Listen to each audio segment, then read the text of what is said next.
సూర్యాపేట జిల్లాలోని లింగమంతుల స్వామి పెద్దగట్టు జాతర అంగరంగ వైభవంగా కొనసాగుతూ ఉంది.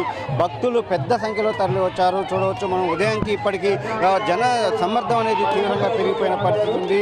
మొత్తం క్యూ లైన్లో ఇక్కడ దేవుని దర్శనం కోసం ఇక్కడ పెద్ద సంఖ్యలో భక్తులు వేచి ఉన్న పరిస్థితి మనం చూడవచ్చు. మొత్తం 5 రోజుల పాటు అంటే నిన్నటి నుంచి చూసుకుంటే మొత్తం 5 రోజుల పాటు ఈ జాతర అనేది జరుగుతూ ఉంది. ఇది తెలంగాణలోనే రెండవ అతిపెద్ద జాతర. ఇటు అంటే సమ్మక్క సారక్క తర్వాత అత్యధిక ఎక్కువ సంఖ్యలో భక్తులు తరలి వచ్చి అతిపెద్ద రెండవ జాతరగా లింగమంతుల జాతర అంటారు. దీన్ని పెద్దగట్టు జాతర అంటారు. అదేవిధంగా గొల్లగట్టు జాతర అని కూడా అంటారు. యాదవుల ఇలవేల్పుగా ఈ లింగమంతుల స్వామిని కొలుస్తారు. ఇక్కడికి మొత్తం కూడా అంటే తెలంగాణ, ఏపీ, ఇతర రాష్ట్రాల నుంచి కూడా దాదాపు 25 నుంచి 30 లక్షల మంది భక్తులు తరలి వస్తారని అంచనా వేస్తారు. ఆ మేరకు కూడా అధికారులు ఏర్పాటు చేయడం జరిగింది. భక్తుల రద్దీని దృష్టిలో పెట్టుకొని ఇది ఇటు నేషనల్ హైవేకి ఆనుకొని ఉంటుంది. 65వ జాతీయ రహదారి, విజయవాడ హైదరాబాద్ జాతీయ రహదారి. ఈ నేపథ్యం అంటే భక్తుల రద్దీని దృష్టి పెట్టుకొని హైవే మీద కూడా ట్రాఫిక్ని మళ్లించడం జరిగింది. ఇటు నార్కట్పల్లి వద్ద ఇటు హైదరాబాద్ నుంచి విజయవాడకు వెళ్ళే వాహనాలని నార్కట్పల్లి నుంచి మిర్యాలగూడ మీదుగా కోదాడకు, అదేవిధంగా ఇటు విజయవాడ నుంచి హైదరాబాద్ వెళ్ళే వాహనాలని కోదాడ నుంచి మిర్యాలగూడ మీదుగా నార్కట్పల్లికి దారి మళ్లించడం జరిగింది. ఈరోజు రేపు కూడా ఇదే విధంగా రద్దీ ఉంటుందని చెప్పి అధికారులు అయితే అంచనా వేస్తున్న పరిస్థితి కనిపిస్తూ ఉంది.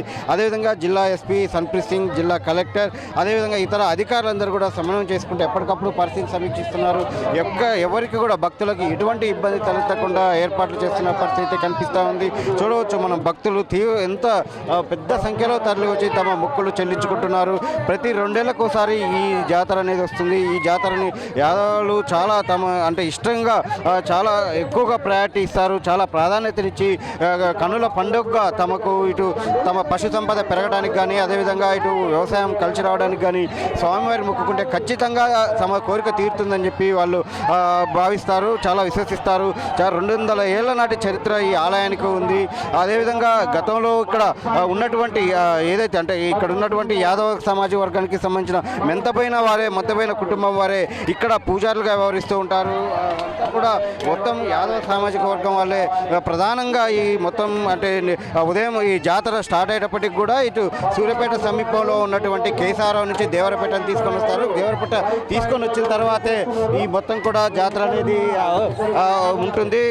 మొత్తం అంటే ఈ 5 రోజుల పాటు ఈ జాతర అనేది జరుగుతుంది. నిన్న కేసారం నుంచి తీసుకొని రావడం, గంపల ప్రదక్షిణ, అదేవిధంగా ఈరోజు ఇటు మొత్తం బోనాలు చెల్లించుకోవడం, రేపు చంద్రపట్నం, నెలవారం, అదేవిధంగా 3వ రోజు ఈ ఏదైతే కేసారం నుంచి తీసుకొచ్చినటువంటి దేవరపేటను తొలగిస్తారు. అదే అంటే 4వ రోజు, 5వ రోజు మకర తోరణం తొలగింపుతో ఈ మొత్తం మకర తోరణాన్ని తొలగిస్తారు. అంటే అది దాదాపు దిష్టి పూజ సమయంలోనే మకర తోరణం ఉంటుంది. ఆ మకర తోరణం తొలగించిన సందర్భం అంటే తొలగింపుతో జాతర ముగిసినట్టుగా ప్రకటిస్తారు. అయితే ఈ భక్తుల సంఖ్య అనేది ఎక్కువగా వస్తున్న నేపథ్యంలో అధికారులు అయితే పూర్తిస్థాయిలో ఏర్పాట్లు చేయడం జరిగింది. హెల్త్ క్యాంపులు ఏర్పాటు చేశారు. అదేవిధంగా ఎవరు కూడా తప్పిపోయినా కానీ ఎవరిని ఎక్కడ ఇబ్బంది తలెత్తకుండా అక్కడక్కడ ఈ మైక్ పాయింట్లు పెట్టడం జరిగింది. ఎవరైనా తప్పిపోయినా కానీ అక్కడికి వెళ్ళి తమ బంధువులు ఇట్లా తప్పిపోయారని చెప్పి సమాచారాన్ని చెప్పుకుంటే వాళ్ళు వెంటనే ఆ మైక్ పాయింట్ దగ్గరికి రావాలని చెప్పి వాళ్ళు మైక్లో అనౌన్స్ చేసేలా, అదేవిధంగా దాదాపు 50 సీసీ కెమెరాలతో ఎటువంటి అంటే దొంగలు, అదేవిధంగా ఇటు మహిళలకు కూడా ఇబ్బంది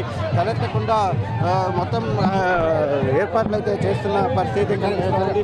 ఎప్పటికప్పుడు ఇక్కడ చూడవచ్చు, ఇక్కడ ఎంపీ రఘువీర్ రెడ్డి, అదేవిధంగా ఎమ్మెల్యే బత్తుల లక్ష్మారెడ్డి కూడా స్వామివారిని దర్శించుకొని ప్రత్యేక పూజల్లో పాల్గొన్నారు. అదేవిధంగా ఇక్కడ ఉదయం ఇటు మంత్రి ఉత్తమ్ కుమార్ రెడ్డి, ఆ తర్వాత స్థానిక ఎమ్మెల్యే జగదీష్ రెడ్డి, అదేవిధంగా ఇక్కడ ఉన్నటువంటి పర్యాటక సంస్థ చైర్మన్ పటేల్ రమేష్ రెడ్డి, అంటే అదేవిధంగా మరికొంచెంలో ఎంపీ ఈటెల రాజేందర్, దాంతోపాటు ఎమ్మెల్సీ తీర్మాన్ మల్లన్న అందరూ కూడా ఈ స్వామివారి పూజా కార్యక్రమాల్లో పాల్గొనేందుకు వస్తున్న పరిస్థితి ఉంది. మొత్తం అంటే ఈ